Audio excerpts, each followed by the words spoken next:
And frame. There it is. Hey guys, this is David James with another quick guitar tip. So I wanted to show you 4 7th chord arpeggios that can all be swept, and they sound really cool, and I don't think they're too hard to play. Probably beginner or intermediate level sweeping. But we're not just gonna do them David James style. No, we're gonna do them Zebra Commander style.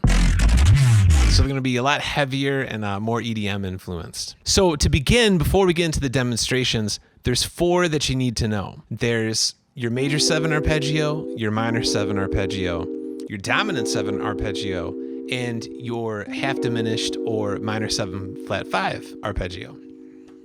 Now these are all diatonic, which means they occur naturally inside of a key. So to show you how they all sound strung together, I'm gonna sweep through all these arpeggios over their respective chords. So we're gonna do the 1 chord, the 2 chord, the 3 chord, the 4 chord, the 5 chord, the 6 chord, the 7 chord, and resolve to the 1 chord again. Here we go.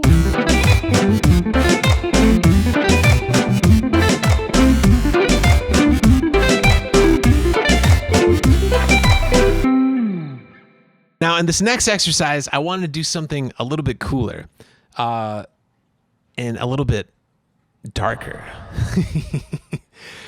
So what I do is I start with an E minor 7 chord, play the arpeggio, and then I stay on E, but I do an E minor 7 flat 5 or E half diminished arpeggio.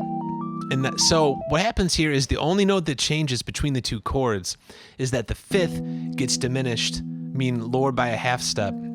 So we're introducing the oh so infamous and one of my favorite intervals, the tritone, or the flat 5, or the devil's interval. The last chord I play is I introduce the flat 2 major chord, which is the F major 7, and this gives it another very dark sound. It gives it a Phrygian sound, which is that flat 2 major chord resolving to your 1.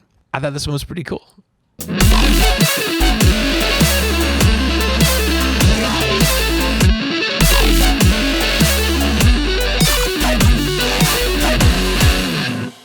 Two for 2.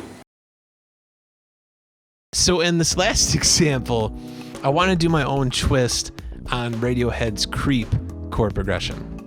So that's a 1 chord to a major 3 chord to a major 4 chord and then a minor 4 chord before resolving back to the 1.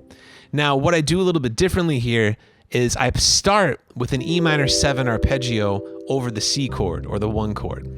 And what this does is you outline the notes of a C major 7/9 arpeggio, and it gives it a lot of color, and it's very rich and kind of jazzy. And it's just one example of how you can take these chords and these arpeggios and these shapes and patterns that you already know, but you can begin to move them around to different places and get a wide variety of results.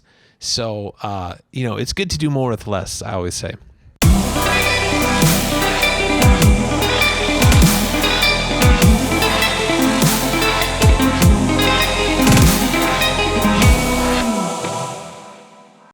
So anyways, guys, thanks so much for watching.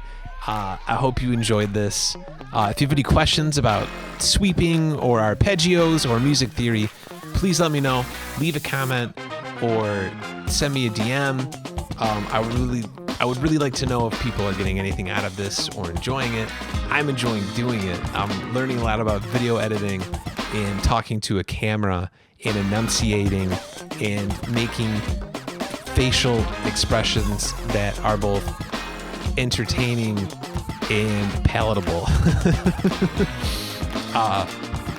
So anyways, thank you so much for watching again. Take care. That was good.